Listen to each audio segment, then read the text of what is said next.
Hi, this is Dr. Cynthia Clark. I'm an acupuncture physician, applied clinical nutritionist, and the creator of Energy Evolution, and I'm the president of Longevity Wellness.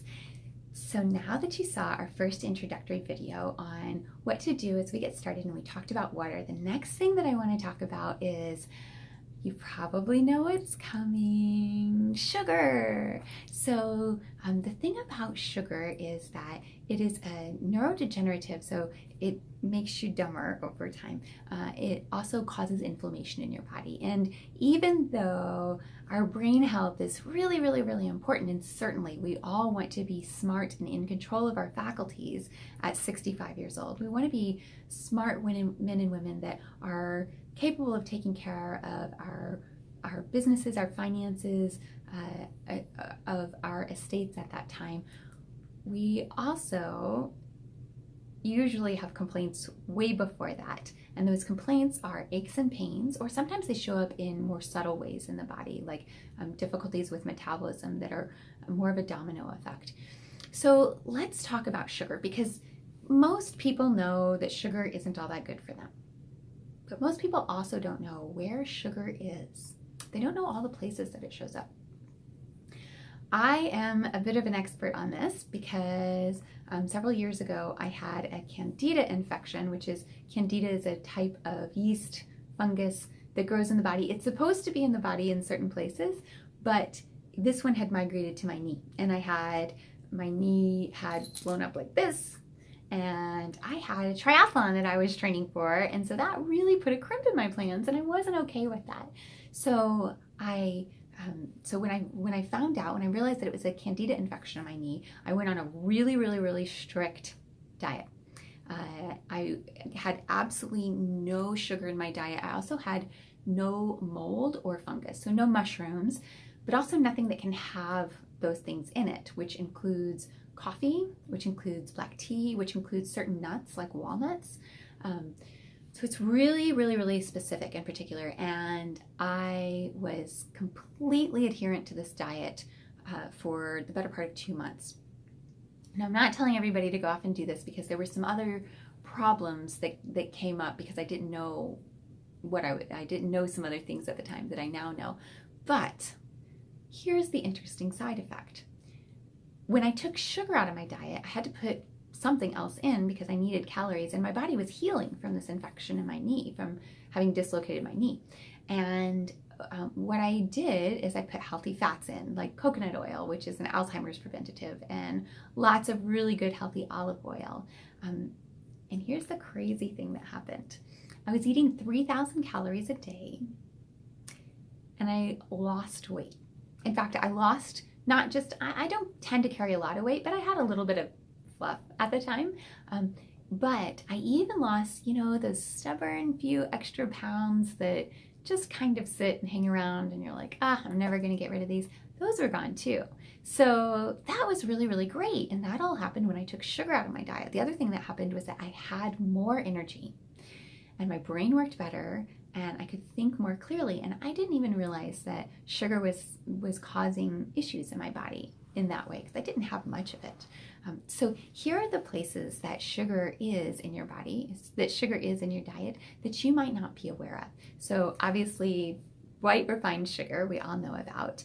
Sugar in the raw is also sugar.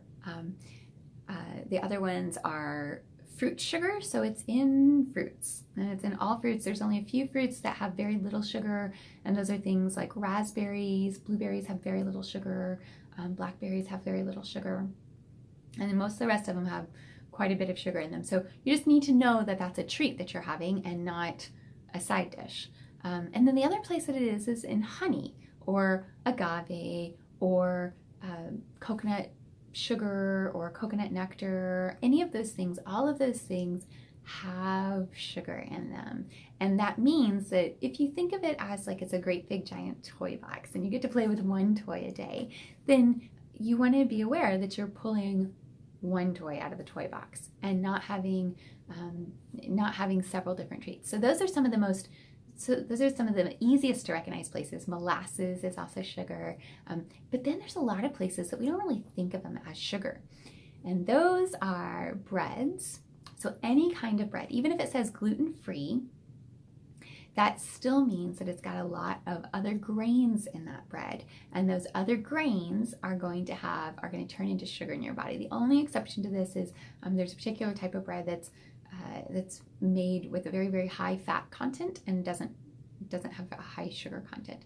But grains in general, all of those. So now we're talking about not just the wheat, but rye, oats, rice, both white and brown rice. All of these turn into sugar in the body. And it doesn't matter if you're having this in the form of bread or pasta, all of these things contribute, and all of these things turn into sugar in the body. And those secret hidden sugars can cause all sorts of problems, including things like they can be exacerbants for arthritis, especially rheumatoid arthritis. So it's amazing the amount of aches and pains that will disappear from a body when we simply take the sugar out. Now, it's important to keep the body balanced. It isn't that we're recommending absolutely no sugar long term, but it is that America today uses much more sugar than we used to use back 100 years ago. It's just so easy to get things, and our palate here has shifted to very, very, very sweet.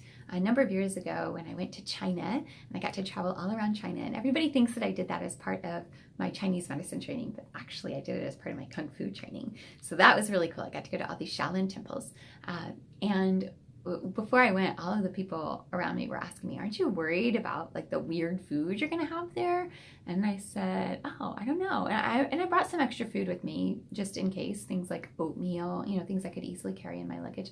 But what I found was that actually when I first started out, it was like, oh, this isn't sweet. And when we asked for, like we were walking around in the hot sun all day, and so this was back many years ago, and I still occasionally drink a soda. Soda has lots of sugar in it. But so our table might ask for Sprite, like multiple people at the table might order Sprite.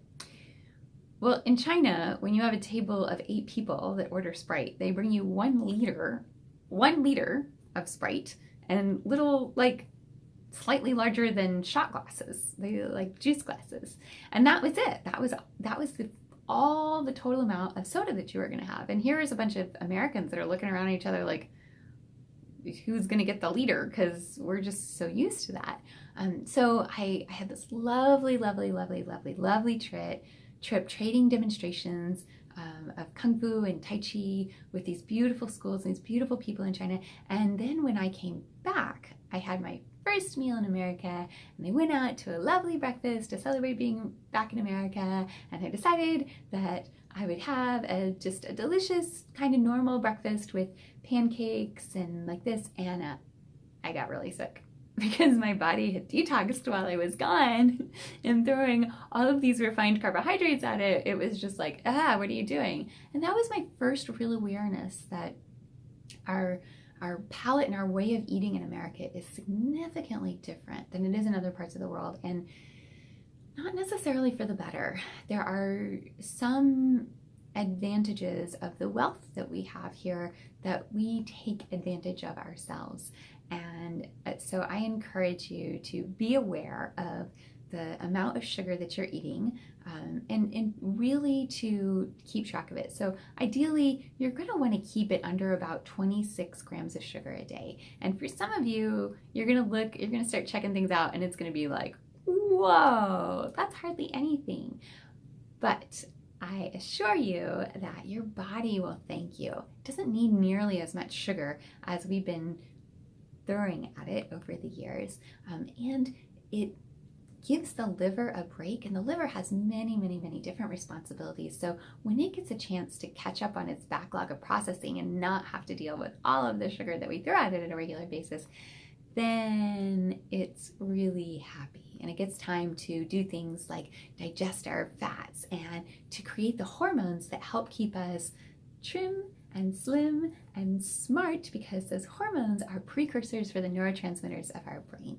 So do yourself a favor and start observing. Keep a food log. start today and start observing how much sugar that you're having in your diet. So just keep a food log and circle at the end of a couple of days and look to see, okay, how much sugar am I actually having, and what are some places that I might be able to cut it out? So if you had a dessert that you really just weren't even that into, then that would be a great place to start.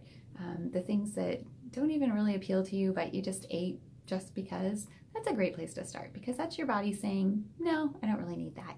If you do find that you're having significant sugar cravings, please let me know right away, because that can indicate other problems in the body. It can indicate a type of bacterial infection, it can indicate a type of fungal infection, or it can indicate some blood sugar regulation issues that we can help with and to make the experience much better for you. Dr. Cynthia Clark, take care of your sugars and your body will take care of you. Longevity Wellness, that's good medicine.